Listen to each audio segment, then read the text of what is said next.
faith is not a blind belief. It is the strength found in our shared community and the convictions that shape our nation. Welcome to Faith in America, exploring political and patriotic themes for a stronger nation.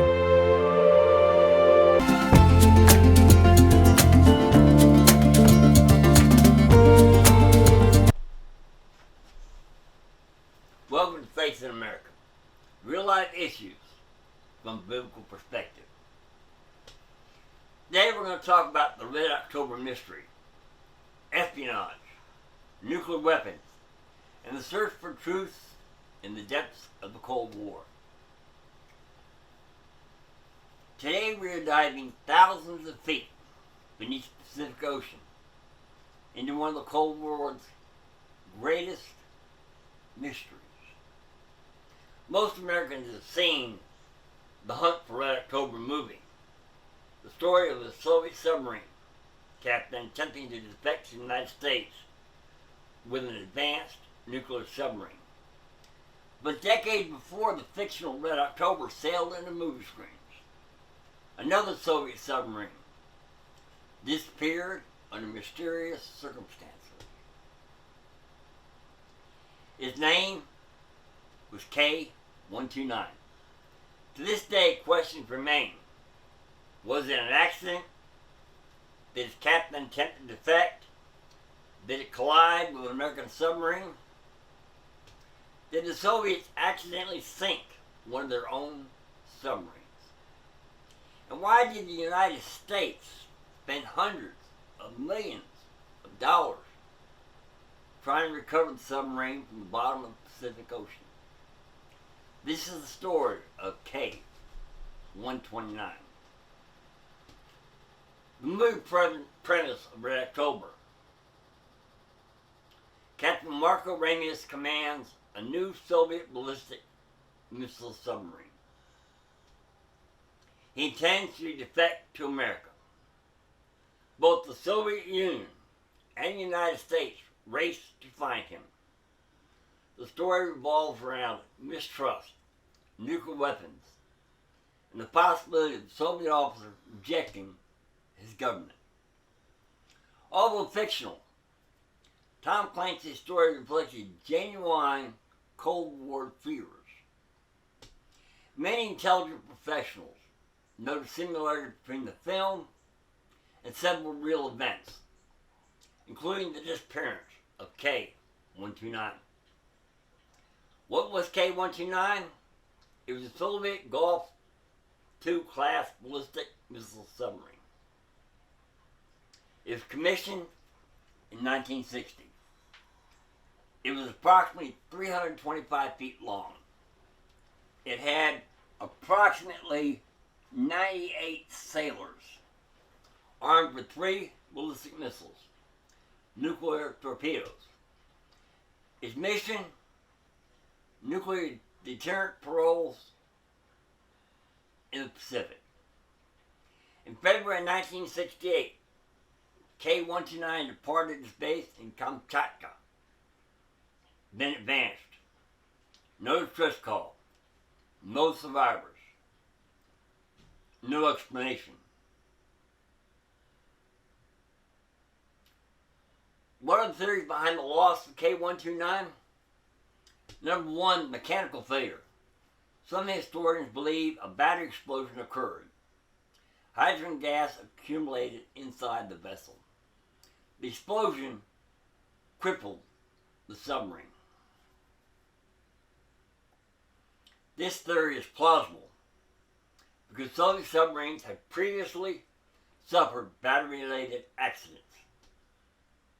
The weaknesses of this theory is there's no direct evidence, no recovered Soviet records confirming the accident. Theory 2, a missile explosion. Another theory suggests one of the submarine's ballistic missiles accidentally ignited. Internal fire caused catastrophic flooding. The weaknesses of this theory: Soviet documentation remains incomplete. Recovered evidence has never been fully released. 33, an attempted defection. This is where comparisons with the hunt for Red October became fascinating. Some intelligent writers proposed K-129 may have deviated from its assigned patrol. The submarine may have attempted to approach Hawaii. The commanding officer may have planned to defect. Arguments supporting the theory: unusual patrol timing, questions about navigational decisions, and the arguments against it: no evidence of communications with America, no detectives ever confirmed the theory. Most historians consider it speculative at best. 34. Collision with the USS Swordfish. Perhaps the most controversial theory. According to this theory, the American submarine USS Swordfish was shadowing K-129. The submarines collided. K-129 sank. Supporters point to the Swordfish arriving in Japan with damage. Soviet suspicions of American involvement. Arguments against: U.S. officials deny a collision. Damage to the Swordfish could have resulted from ice, and no conclusive evidence has ever emerged. Even after nearly 60 years, historians remain divided. The greatest underwater recovery operation in history. When K-129 disappeared, Soviet search efforts failed. But the United States found it. Using the highly classified SOSUS underwater listening network, American intelligence narrowed down the search area. The U.S. Navy located the wreck. Approximately 1,560 miles northwest of Hawaii, nearly 16,500 feet beneath the Pacific Ocean. This depth exceeded anything previously attempted. Project Azorian, or Project Jennifer, the CIA launched one of history's most secret intelligence operations. The objectives: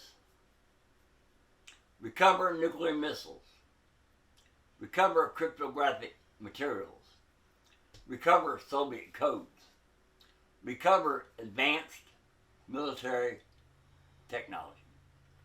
The operation required building a ship unlike anything the world had ever seen. The Glomar Explorer. The public cover story for this: Howard Hughes was supposedly mining manganese nodules from the ocean floor. In reality, the ship was secretly designed to raise an entire Soviet ballistic missile submarine. Features included massive moon pool hidden inside the vessel, giant mechanical claw called Clementine, dynamic positioning systems, decades ahead of their time. Cost estimates: approximately $800 million in today's dollars. The recovery. In 1974, the Glomar Explorer reached the wreck site. The recovery claw descended nearly 3 miles. It successfully lifted part of K-129. The then disaster struck. The submarine section broke apart. Much of K-129 fell back to the ocean floor. However, the CIA reported recovered portions including structural components, some equipment, human remains of Soviet sailors. The United States reportedly conducted respectful burial at sea for recovered Soviet crew members. The video remained classified for years. What was recovered? Many details remain classified. Historians debate whether the CIA recovered nuclear warheads, cryptographic materials, code books, missile guidance systems. Official disclosures remain incomplete. Thus, K-129 remains one of the Cold War's greatest unresolved mysteries. From a political perspective, K-129 demonstrates several realities. The Cold War was a war of information. Knowledge was power. Every code book and every piece of technology mattered. Nuclear deterrence was extremely dangerous. The world lived under constant threat of annihilation. A single accident could have changed history forever. Government keep secrets. Both superpowers concealed information. Even today, many records remain classified. The public often learns history decades after events occur. Comparing Red October and K-129. The hunt for October and K-129. Soviet submarine? Yes. Nuclear missiles? Yes. Possible defection theme? Central plot? Speculative theory? A U.S. intelligence hunt? Yes. Secret recovery option? Red October, no. K-129, yes. Mystery remains. Fiction resolved. Real mystery continues. The biblical perspective, human power has limits. Both superpowers possess nuclear weapons capable of unimaginable destruction. Neither could fully control events. Except the Lord keep the city. The watchman waketh, but in vain. Psalms 127:1. Technology cannot eliminate human frailty. Pride produces secrecy and conflict. The Cold War was fueled by fear, pride, and suspicion. Only by pride cometh contention. Proverbs 13:10. Entire nations lived under the threat of destruction because trust had collapsed. Secrets eventually come to light. For years, neither the Soviet people nor many Americans knew what had happened. Yet pieces of the story eventually emerged. For there's nothing hidden that shall not be made manifest. Luke 8:17. History repeatedly demonstrates that hidden things often come to light. Every sailor was made in God's image. Behind nuclear strategy and espionage were nearly 100 men aboard K-129. They were sons, husbands, fathers, and friends. Their deaths remind us that geopolitical struggles always involve human lives. So teach us to number our days, that we may apply our hearts unto wisdom. Psalm 90:12.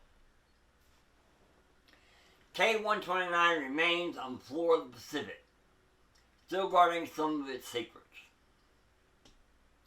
The hunt for Red October gave us an exciting fictional story about defection and espionage. K-129 gave us something even more compelling. The real reminder that human power is limited. Secrecy is temporary, and every empire ultimately answers to God.